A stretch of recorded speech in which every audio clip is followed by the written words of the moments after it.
Brands on Brands. Hey, what's up? This week we are talking about video podcasting best practices. Best practices for podcasters out there who are trying to start including video with their show. Check it out. In a world where content is king and your reputation is your brand, how do you build a brand that matters? Welcome to Brands on Brands, a home for those that think different and push their boundaries. This is where branding that matters lives. Now, here is your host, Brandon Birkmeyer. Hey, what's up? I'm Brandon Birkmeyer from Brands on Brands. I'm your personal branding coach, and I believe that building a brand that matters today is the only way to thrive tomorrow. I appreciate you guys being here. Today, we're talking about video podcasting. This is part 3 in our 3-part series, the last part in our series. And it is all about video podcasting best practices. We talked about, the equipment you need to get set up. We talked about why you should be using video podcasting to begin with. And now we're going to get into some best practices. Again, I'm trying to keep this short, keep it simple for you. I don't want you to be intimidated. This should be easy for podcasters. And that is my goal, to make this easy for you to transition from being a podcaster to being a video podcaster. It is my belief that anyone podcasting should have a camera running at the same time, should have those assets also being created that you can use to grow your show in the future. You may not be ready right now to be live on YouTube, to have content on YouTube, or to have video on social media. However, you should be right now, today, starting to capture video that you could use in the future when you are ready, so that you're not creating it from scratch. That's what we're talking about today.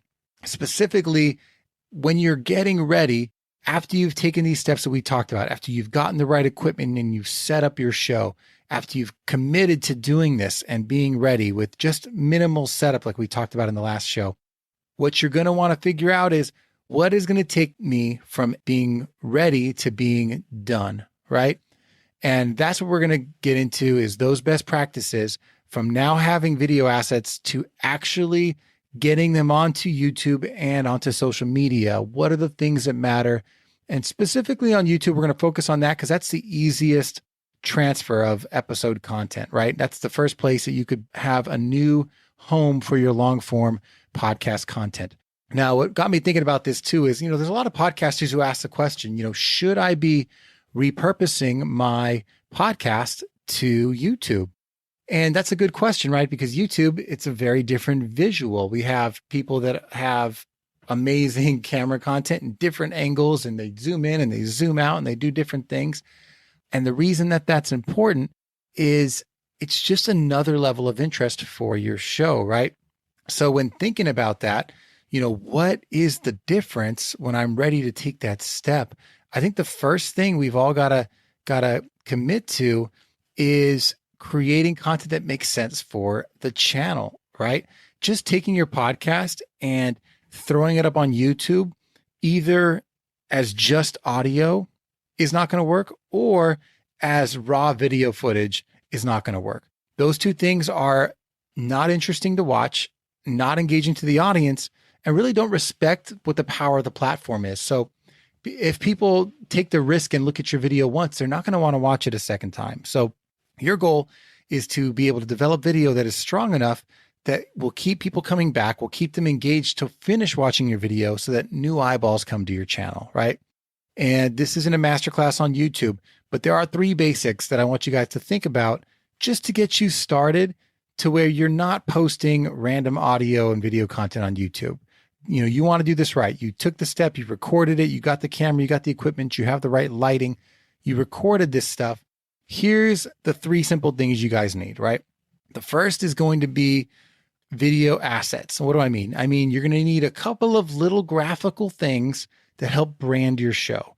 That might be a little overlay intro that's shorter than maybe your podcast intro, a little animated intro. You'll need a couple of little pop-ups that you can overlay in the middle of your show, some transitions, things that say subscribe to the channel, things that transition between scenes if needed, a couple of simple ones that you could use over and over, and also maybe an outro to the show. Those couple of simple branding elements shouldn't take long to create. You can outsource those to a designer or download an asset pack from, find somewhere on Google where they sell those pre-existing. And those assets take you from just randomly posting content to having things you need to make your visuals more interesting, right? So that's the first thing, is going to be video assets. The second is going to be interesting, edited, shorter footage.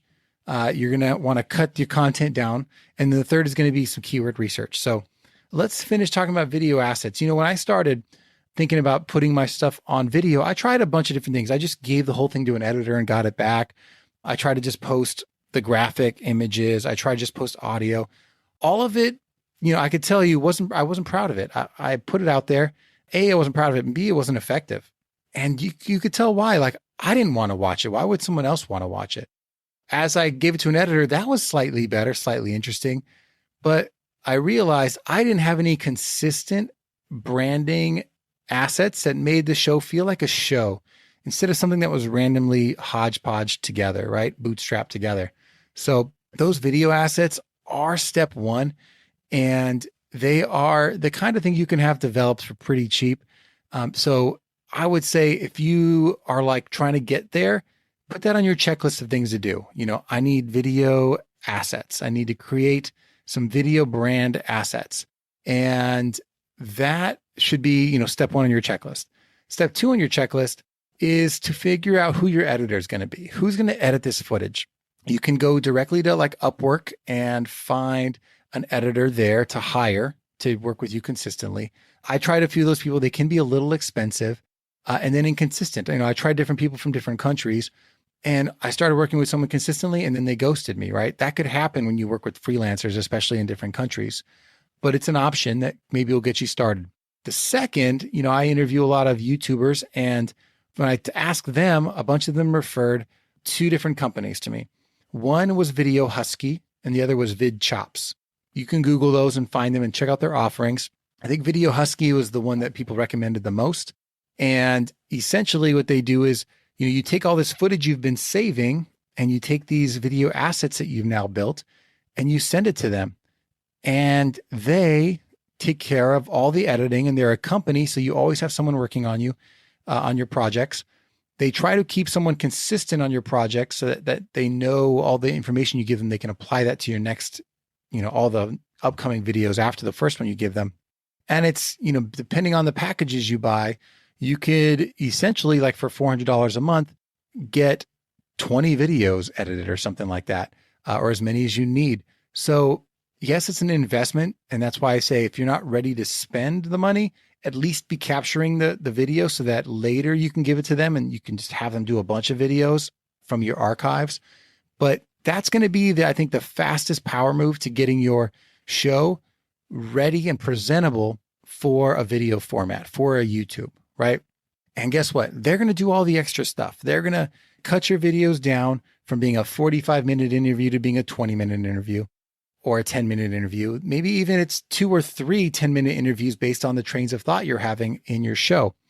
They're going to create different looks. If you have 2 cameras running, they can take a camera 1 perspective. They can zoom in, they can zoom out. They could take a camera 2 perspective.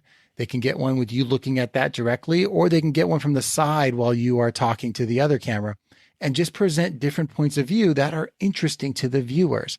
And with that, they can do some graphic overlays, some transitions, and all the things you might need that bring the show together in a way that's quick and interesting and delivers a topic to your guests, to your audience in an interesting way. It sounds daunting, but guess what? That's not work you have to do. I don't think any of you should be your own editors, especially if you're trying to do this consistently. Find the money, invest in the team, go to something like Video Husky and have them do this for you consistently. And then the third thing is a little bit of keyword research. What you'll notice that YouTubers do and bloggers do that podcasters tend to neglect is they think about, what is it that people are searching for that I can create for them that would bring them to me, that's relevant to my content, my channel. What's great is because you're having this video edited, you might be able to cut it down to the topics within your show that are the most important things. You know, the how-tos or the quick tidbits of information that are the most interesting. And now you can think about, how am I going to title this show in a way that makes people want to click it? That's relevant when searching. You know, when people search for how to podcast, I'm going to use the word podcast or podcasting or start a podcast in that search term. I'm not going to get clever with it and say, you know, find freedom in your life through the power of your voice, right? That's interesting and clever-ish, but it's not actually going to get you found, because that's not something anyone would ever type into a YouTube search or a Google search for that matter. So what you're going to want to do is figure out, what are the keywords that represent your brand that you want to be known for, that people type in when looking for something like you or for looking for content like yours?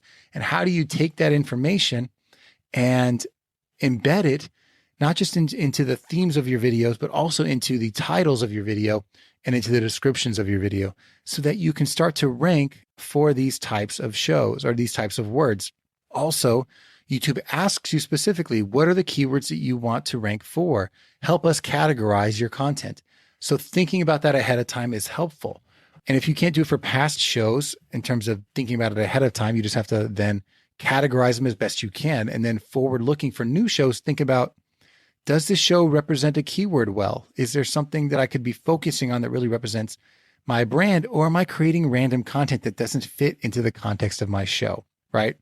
If you're doing a show about fitness and you randomly talk about your vacation, but you don't talk about fitness at all, that's going to be a little jarring and off topic, and it may not fit your channel. So trying to stay in your lane and think about keywords and how they lead audience to you is important. That's the last thing. Again, it's have a few video assets pre-built for your show. Clip down your footage, have an editor clip your footage down to make sense for the channel, and then leverage the power of keywords to get your show found. And guess what? If you're ready to take that step, this might be the unlock you need to scale your content, to take your voice, your brand to the next level, to reach more people quickly using the power of YouTube and Google, which are the two strongest search engines out there. So that's what I got for you guys today. I hope that helps you think about where you could be taking your podcast, if nothing else. If you're not ready for that today, at least maybe it gets you started thinking about how you could move towards that in the future. I appreciate you guys. Again, this is step-by-step. Tackle these little items each day and move forward. Hope these tactics shared were helpful. Thank you for listening, and I will catch you all next time. You've just taken your marketing knowledge to another level with this episode of Brands on Brands. But we have plenty more ways to help you build a brand that matters. Head over to brandsonbrands.com for resources, as well as access to our blogs, videos, and exclusive coaching sessions with your host. Be sure to visit brandsonbrands.com.